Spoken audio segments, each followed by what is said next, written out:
Hello बच्चों, आज कक्षा 9 के छात्रों के लिए क्षितिज पाठ्य पुस्तिका से मैं लेके आया हूँ कबीर की साखियाँ।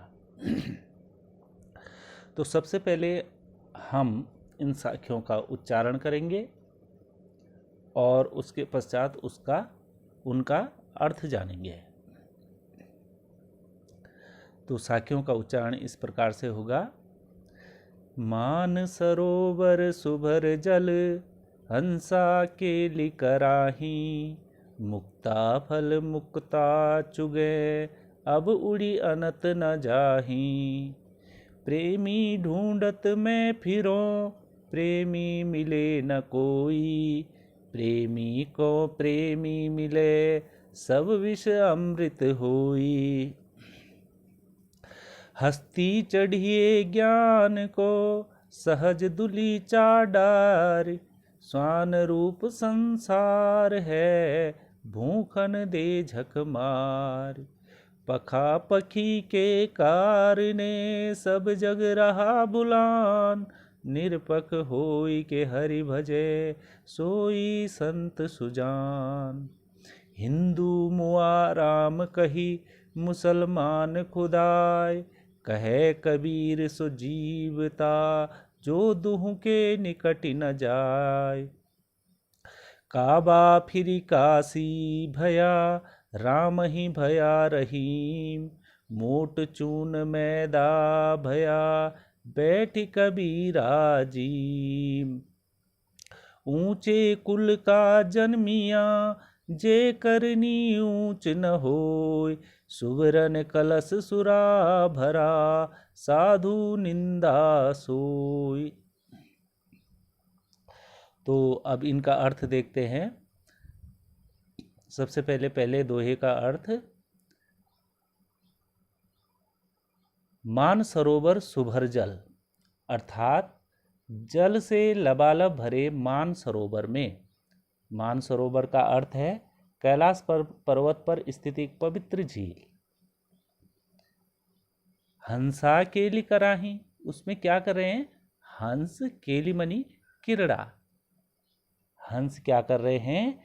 किरड़ा कर रहे हैं। मुक्ता फल मुक्ता चुगे, और जल में से वे क्या चुग रहे हैं? मोती चुग रहे हैं। और किस रूप में चुग रहे हैं? मुक्त भाव से। मुक्ता फल मनी मोती, और मुक्ता मनी मुक्त भाव से, स्वतंत्र रूप से मोती चुग रहे हैं। और इस कार्य में उन्हें, इस जल क्रीड़ा में उन्हें इतना आनंद आ रहा है कि वे अब इस स्थान से कहीं भी नहीं जाना चाहते और न जाएंगे। अब उड़ी अनत न जाए। अनत माने अन्यत्र, दूसरी जगह, कहीं भी। इसका जो अनेकार्थ है, प्रतीकार्थ है, वो यह है कि प्रभु भक्ति में लीन होकर भक्तों को परमानंद प्राप्त होता है।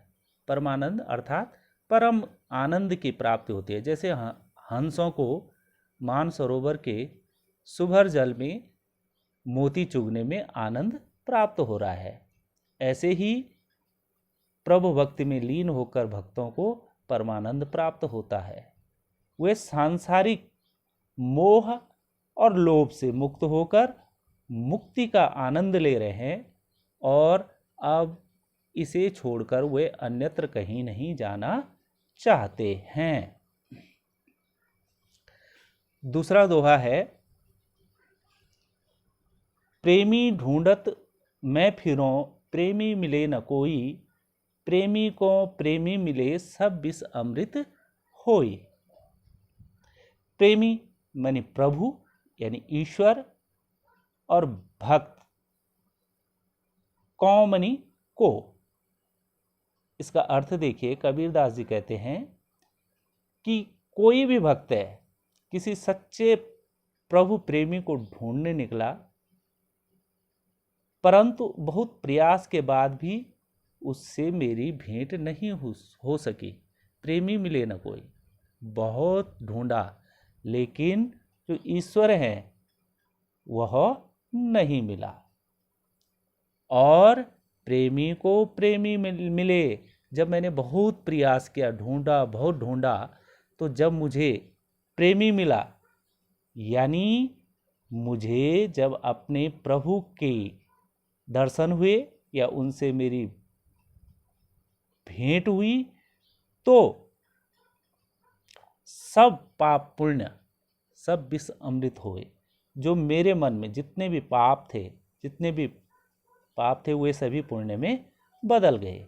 अर्थात मेरी वासनाएं नष्ट हो गई, मेरी जो दुर्भावनाएं थी वो समाप्त हो गई, मेरे मन के सभी प्रकार के विष अमृत में बदल गए।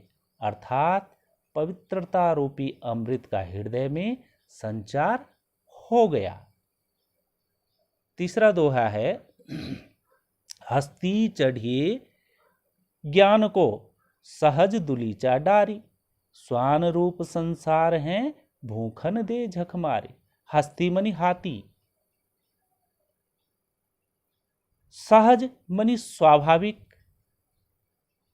हठयोग से दूर, जहां यह सहज समाधि है। दुलीचा कहते हैं कालीन या छोटा आसन। डारी मनी डालकर, स्वान कुत्ता, झक मारना मनी विवश होना या समय बर्बाद करना। कबीरदास जी साधकों को, साधक कहते हैं जो ईश्वर की साधना में लीन रहते हैं, उनको संबोधित करके कहते हैं कि हे साधकों, तुम अज्ञान रूपी हाथी पर सहज समाधि रूपी आसन बिछाकर निश्चिंतता से चढ़े चलो, यानी योग करो। यह संसार तो उस कुत्ते के समान है, स्वान रूप संसार है, यानी यह संसार उस कुत्ते के समान है जो हाथी को चलता देखकर व्यर्थ ही भौंकता रहता है। यानी लोग तुम्हारे बारे में कुछ भी कहें, तुम उस पर ध्यान मत दो। अर्थात उनसे तुम्हारा कुछ बिगड़ने वाला नहीं है। भूखन दे जगमारी, कुछ बिगड़ने वाला नहीं है। आशय यह है कि प्रभु प्रेमी या साधक को दुनिया की निंदा की चिंता किए बिना अपनी साधना के पथ पर निर्भय होकर बढ़ते चलना चाहिए। कुत्तों के भौंकने से हाथी का कभी कुछ नहीं बिगड़ा है। अर्थात दुनिया वालों की निंदा और उपहास से तुम अप्रभावित ही रहो, यानी उनसे प्रभावित होने की कोई आवश्यकता नहीं है। साधना पथ पर आगे बढ़ते चलो। चौथा जो दोहा है वह है, पखा पखी के कारणे, पखा पखी के कारणे सब जग रहा भुलान, निरपख होई के हरि भजे सोई संत सुजान। इसके कठिन शब्दों के अर्थ देखो। पखा पखी यानी पक्ष और विपक्ष, कारणे मनी कारण, भुलान भूला हुआ, निरपख मनी निष्पक्ष, सोई मनी वही, और सुजान मनी ज्ञानी। तो ये कठिन शब्दों के अर्थ थे। इसका अर्थ देखिए, कबीरदास जी कहते हैं कि आज सारा संसार पखा पखी के कारण, क्या है, पक्ष और विपक्ष के कारण, इन दोनों चीजों में यानी पक्ष और विपक्ष में भूला हुआ है। अर्थात लोग ईश्वर के स्वरूप आदि के संबंध में तर्क वितर्क के चक्करों में पड़कर ईश्वर की भक्ति करने के मुख्य स्वरूप, जो मुख्य उद्देश्य है, उससे भटक गए हैं। निरपख होई के हरि भजे सोई संत सुजान। उन्होंने सच्चे संत के लक्षण बताए हैं। कहा है कि सच्चा संत वह है जो निष्पक्ष होकर के केवल प्रभु का ध्यान भजन करता है। तो इस प्रकार से उन्होंने भक्तों को मार्ग दिखाया है कि पक्ष और विपक्ष के चक्कर में मत पड़ो और निष्पक्ष होके सच्चे मन से ईश्वर का ध्यान करो। अगला दोहा है 5वां, हिंदू मुआ राम कही, मुसलमान खुदाए, कहे कबीर सो जीवता जो दुह के निकट न जाए। हिंदू मुआ राम कही मुसलमान खुदाए, कहे कबीर सो जीवता जो दुह के निकट न जाए। मुआ मरा हुआ यानी नकारा हुआ, खुदाए का अर्थ है खुदा। जीवता मनी जीवित रहता, और दुहु मनी दोनों, निकट मनी समीप। ये कठिन शब्दों के अर्थ थे। इसका अर्थ देखे, कबीरदास जी कहते हैं कि हिंदू तो राम राम की रट लगाते लगाते और मुसलमान खुदा खुदा की रट लगाते लगाते मर गए, परंतु सच्ची ईश्वर भक्ति को कोई न समझ सका, अतः इनका जीवन व्यर्थ ही रहा।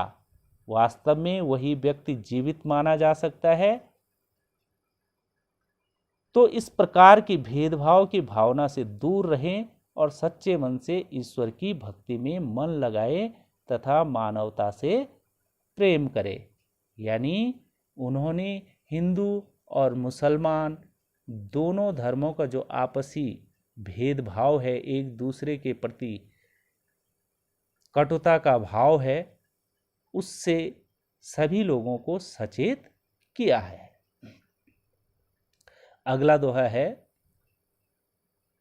काबा फिरी काशी भया राम ही भया रहीम, मोट चून मैदा भया बैठ कबीरा जीम। काबा का अर्थ होता है मुसलमानों का तीर्थ स्थान और काशी हिंदुओं का तीर्थ स्थान। भया मनी हो गया, मोट मनी मोटा, और चून कहते हैं आटे के लिए, और जीम मनी जीमना। अर्थ देखिए इसका, कबीरदास जी कहते हैं कि मेरे लिए मुसलमानों का पवित्र तीर्थ स्थल काबा काशी के समान पवित्र हो गया है। काबा फिरी काशी भया, काबा भी गया काशी भी गया, और काबा जाकर के मैंने देखा कि वह काबा भी उतना ही पवित्र है जितनी पवित्र काशी है। और राम का नाम रहीम के समान पवित्र हो गया। जिसे मैं मोटा आटा समझकर अखाद्य समझता था, वही मेरे लिए बारीक मैदा जैसा हो गया। अर्थात अब मैं उसे बैठकर आराम से खा रहा हूं। कहने का अर्थ यह है कि धार्मिक भेदभाव के नष्ट होने पर मेरे मन में हिंदू मुसलमान और राम रहीम के नाम पर बसी दुर्भावनाएं अब दूर हो गई हैं, और अब मैं शांतिपूर्वक आराम से प्रभु की भक्ति कर रहा हूं। मेरे लिए न मुसलमान में कोई अंतर है, न हिंदू में कोई अंतर है, और न मेरे लिए राम से कोई बैर है और न ही रहीम से कोई बैर है। इसलिए हे भाइयों, तुम भी राम और रहीम के चक्कर में न पड़ करके ईश्वर की भक्ति में लीन हो जाओ। आगे है, ऊंचे कुल का जन्मिया जे करनी ऊंच न होए, सुबरन कलश सुरा भरा साधु निंदा सोए। जन्मिया मानी जन्म लेने वाला, और करनी कहते हैं क्रियाकलाप के लिए, काम के लिए। सुबरन मनी सोना, कलश मनी घड़ा या कलश, और सुरा कहते शराब के लिए। कबीरदास जी कहते हैं कि ऊंचे कुल का जन्मिया, कि ऊंचे कुल में जन्म लिया है किसी ने, किंतु जे करनी ऊंच न होए, किंतु उसके कर्म अगर ऊंचे नहीं हैं तो क्या लाभ। सुबरन कलश सुरा भरा, अर्थात सोने का कलश यदि मदिरा से, सुरा मनी शराब से, मदिरा से भरा हुआ हो, तो साधु लोग ऐसे सुवर्ण कलश की भी निंदा ही करते हैं।